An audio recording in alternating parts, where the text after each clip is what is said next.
in revenue generation, actualization of 3 functional refineries and surge in foreign reserves characterized the year 2024, Panorama will be taking a look at the prospects of 2025 and necessary actions that must be taken to make such projections a reality. That's a focus today on Panorama from Port Harcourt Network Center. I am Jenny Bassi.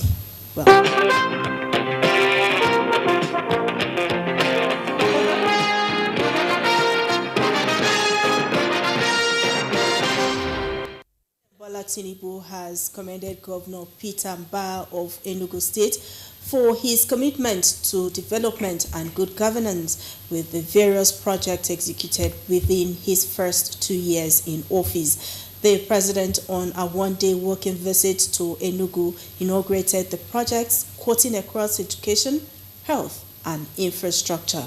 State House correspondent Musbau Dan Wahab reports.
"90 completed urban roads in the state capital, 60 completed and equipped Type 2 primary healthcare centers out of the 260 under construction, as well as the completed multiple auditorium international conference center in Enugu." At the Governor's Lodge, the president addressed a gathering of leaders in the state. For him, political affiliation does not matter, but commitment to general development, which he says Governor Peter Mbah has demonstrated with his futuristic projects. And you are demonstrating that commitment, irrevocable commitment to human development. Please continue to cooperate and collaborate with your son, brother, friend here, who is really committed to pushing the development of Enugu State and be a good symbol of southeastern state.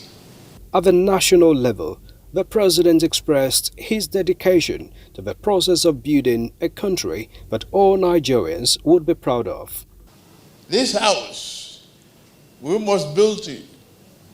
Build it to satisfy our immediate need, which is not going to be enough yet, but our tomorrow too. That is why the removal of the fuel subsidy was necessary. You cannot spend the future of generations yet unborn in advance. Governor Peter Mbah has an ultimate goal of growing the economy from the current 4.4 billion naira to 30 billion naira, and he believes these projects are fundamental towards achieving the targets. But Your Excellency, all these infrastructural developments are largely possible because of the bold initiatives you have taken, the courageous pronouncements you made in order to free up funds for development, and with the support and your unwavering commitment of the security agencies, the police, the DSS, the Army. Your Excellency, I'm pleased to announce that we no longer sit at home in Enugu. President Bola Tinubu is back in Lagos after the working visit. In Lagos, Musbao, then Wahab, NTA News.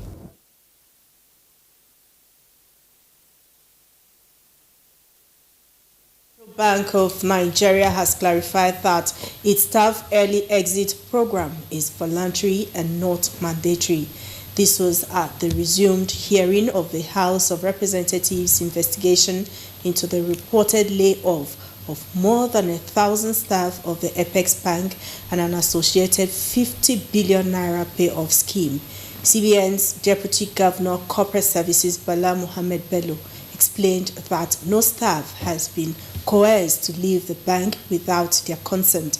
His explanation followed inquiry by the House ad hoc committee probing the retirement exercise.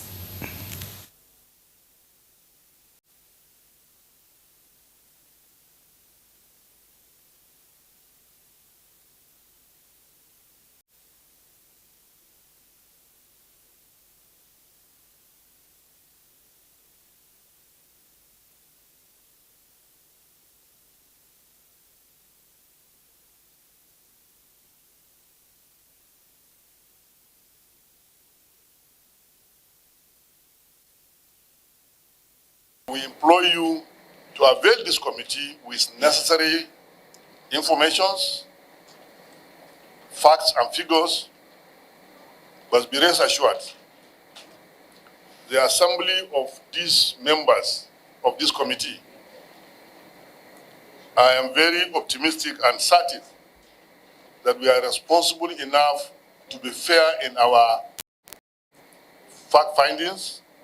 We should be balanced and will be fair to all manner of members involved in this exercise. The exercise that you are mentioning, nobody was actually terminated or dismissed.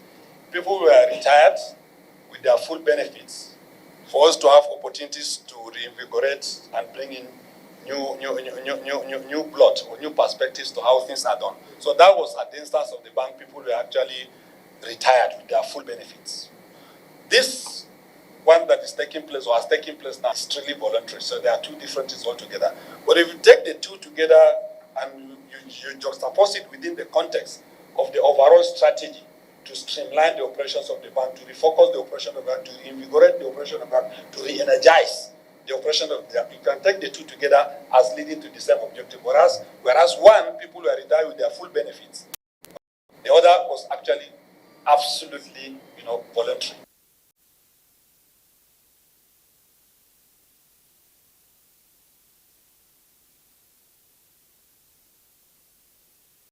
The peace and stability of the nation largely depend on the values the family instill in their children, and parents must take this responsibility seriously. Vice President Kashim Shettima gave the advice in Kano during the wedding of children of the state APC chairman Abdullahi Abbas. State House correspondent Abdul Rahman Jubrila reports. Kashim Shettima was received at the Malam Aminu Kano International Airport by the Kano State Deputy Governor Aminu Abdul Salam Gwarzo, Deputy Senate President Barrow Jibril, among other political leaders. The Vice President proceeded to the Al Furqan Jumaat Mosque in Rawari to witness the wedding of two sons of the APC Kano State Chairman Abdullahi Abbas, Muhammad and Abbas. Abbas tied the knot with Khadija Buhari and Muhammad to Zulaihat Nasir after the payment of 500,000 naira as dowry to each couple. The solemnization was initiated by the Chief Imam of Al Furqan Jumaat Mosque, Dr. Bashir Aliyu Umar. Vice President Kashim Shettima stood in for Muhammad, while Deputy Senate President Barrow Jibril stood in for Abbas with prayers offered for the blessing of the marriages. From Kano, Abraham Jibrila, NTA News. River State Governor Siminalayi Fubara has signed the 1.188 trillion naira 2025 appropriation bill into law, says the content underscores government's unwavering commitment to sustainable development, economic growth, and well-being of the people. Osinachi Samuel reports that the signing was preceded by the presentation of the bill by the leader of the assembly, Sokari Goodboy. Governor Siminalayi Fubara, shortly after signing the 2025 appropriation bill into law, described the budget as a transformative instrument necessary to deliver prosperity and redefine governance in the state. The budget, which is structured to build on the gains and achievements of 2024, is expected to cement the milestones in critical sectors, including infrastructure, education, healthcare, job creation, and security, among other things. Governor Fubara appreciates the 10th Assembly, members of the Executive Council, and other critical stakeholders for the successes recorded so far. Now that this bill has been signed, I can assure you that every projection in it, we will make sure that we kickstart it, so that the record of performance that was accorded this administration in the year 2024 will be higher. For the Speaker of the River State House of Assembly, Victor Okojembo, Governor Fubara has seamlessly become the beacon of hope to the common man. He appreciates him for the 100,000 naira Christmas bonus for civil servants and pensioners, as well as the 85,000 naira minimum wage benchmark. 2025 promises a year of exponential growth in River State. With the River State Appropriation Law Number 1, 2025 signed, it is expected that Governor Fubara's administration will leave no stone unturned in fulfilling the promise of transforming River State for an all-round sustainable development. In Port Harcourt, Osinachi Samuel, NTA News. The new Commissioner of Police, Olugbenga Adewale, has pledged commitment to stemming the tide of insecurity in River State through effective collaboration with major stakeholders across the state. Emmanuel Lene reports that he was speaking at the command's headquarters, Moscow Road, Port Harcourt, on assumption of office as the 47th Commissioner of Police in River State.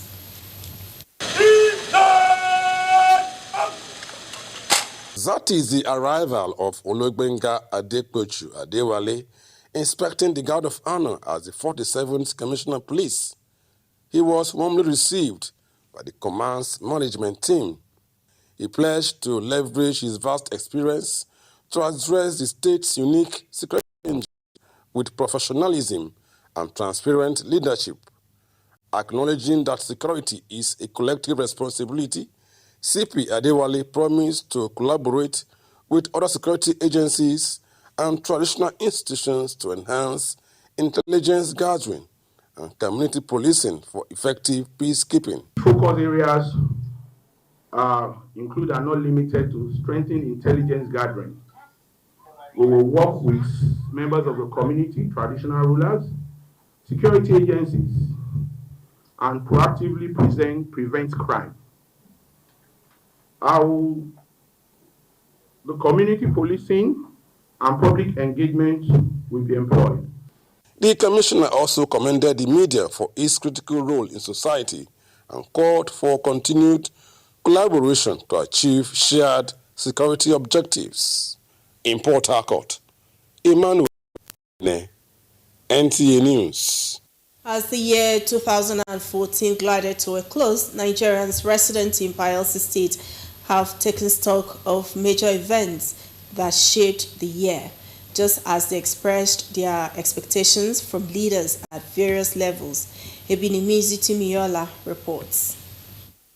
The year 2024 was an eventful one for Nigerians, from economy, business, socio-cultural, politics and governance to security and more, witnessed significant events that reshaped the lives of the people. The commencement of operations by the Dangote refinery, Port Harcourt and Warri refineries brought a glimmer of hope that with crude oil refined in-country, there will be more access to petroleum products and possible reduction in prices. Local government elections were conducted to enthrone a democratically elected local government chairman to pilot the affairs of the councils. Reflecting on these events and more, some Nigerians resident in Bayelsa State say they are looking forward to a 2025 filled with governmental programs and policies that are not elite-oriented, but aimed at improving the safety, well-being, and quality of life of the citizenry. People have suffered last year. People died last year.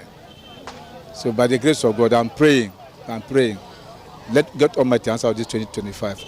Let it come to us. It used to be before. The less privileged, particularly the people in the rural area. You know, we mostly farmers and fishermen. And they're not looking at agriculture as a priority for our people. The promotion of the rule of law, independence of all three arms of government, and the improvement of the electoral process, they believe will reduce the number of litigations at the end of each election cycle, thereby strengthening the nation's democracy. Ebinimi Zitimiola, NTA News. Panorama continues after this break. Please stay.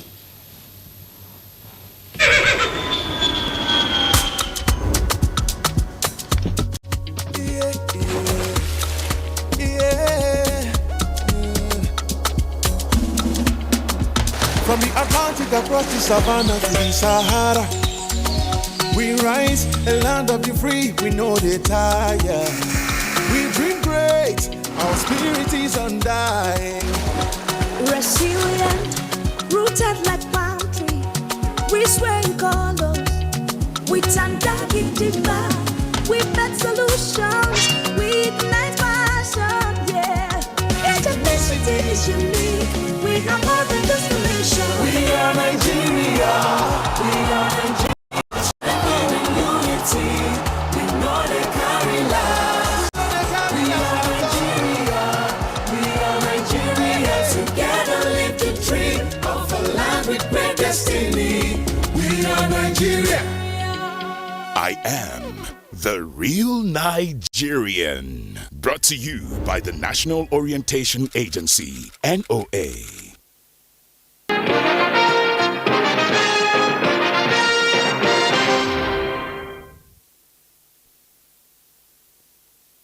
Welcome back.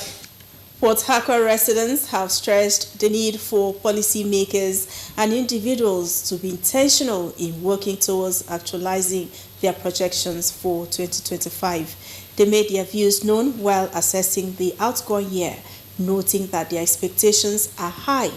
Kingsley Amajiri has details. At the beginning of every year, the atmosphere is usually filled with jubilation and great expectations. Many people set new targets, even as government reassure people of better economic prospects. We are going to look at youth empowerment, which is the cardinal. Security of lives and property is the primary responsibility of every responsive and responsible government. Religious leaders do ginger their members with different themes intended to spur them to actualizing their aspirations.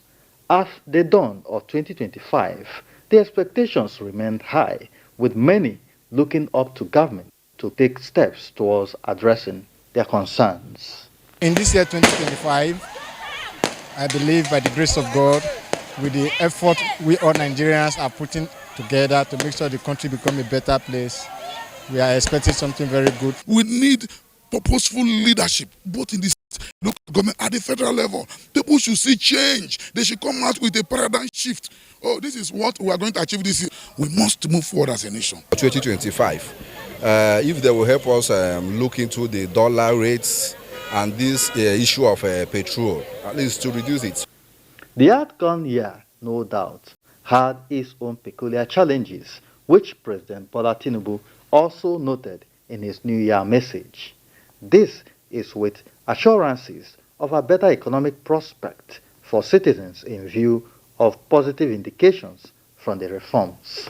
To keen observers, the three key functional refineries at Port Harcourt, Warri and Lagos improved daily oil production from 1.4 million barrels to 1.8 million barrels per day, downward slope in fuel pump price, rising foreign reserves, among others. 2025 holds great prospects, would require collective investments and actions from the government and the populace to make it concrete realities. In Port Harcourt, Kingsley Amajiri, NTA News. To discuss on this is Dr. Emanweke. Dr. Emanweke is a lecturer at Elechi Amadi Polytechnic here in Port Harcourt. You're welcome, Doctor. Thank you very much. Happy New Year, viewers. Thank you so much, Doctor. Now, how would you appraise the outgone year looking at the impact of the reform policies, the 3 refineries operating in Nigeria?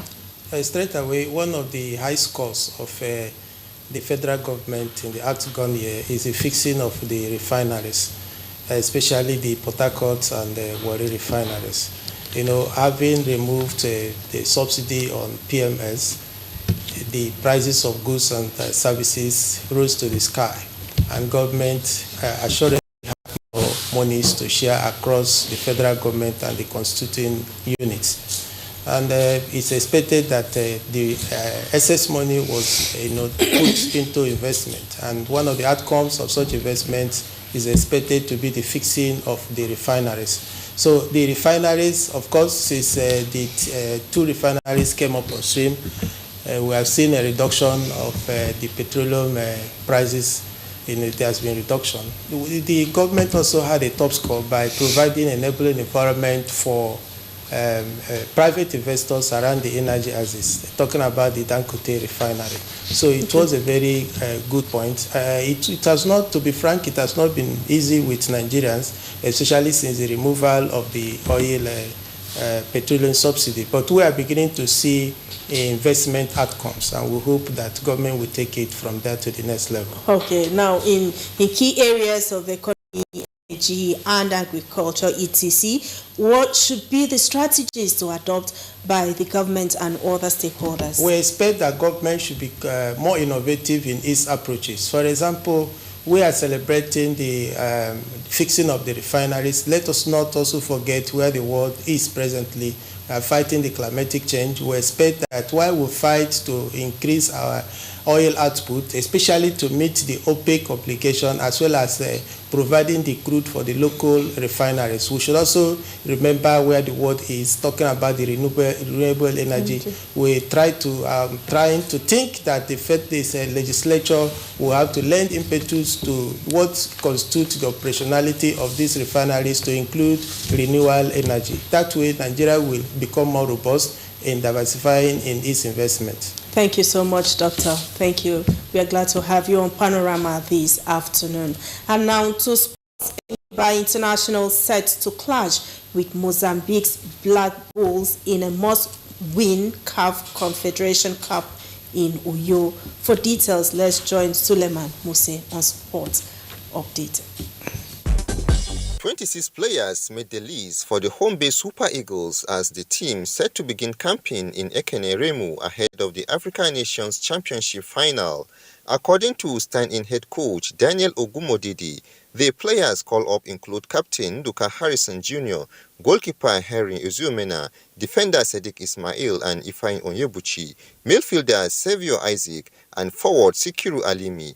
Others on the list include goalkeeper Kayode Bankole, Imo Obot, Stephen Manyu, Musa Zayat, Rabiu Ali, Papa Daniel Mustafa, Adamu Abubakar and Emmanuel Ogbole. The home-based Super Eagles, for the first time ever in the qualification series, beat Ghana's Black Galaxies 3-1 in Uyo to qualify for the championship after a goalless first leg in Accra.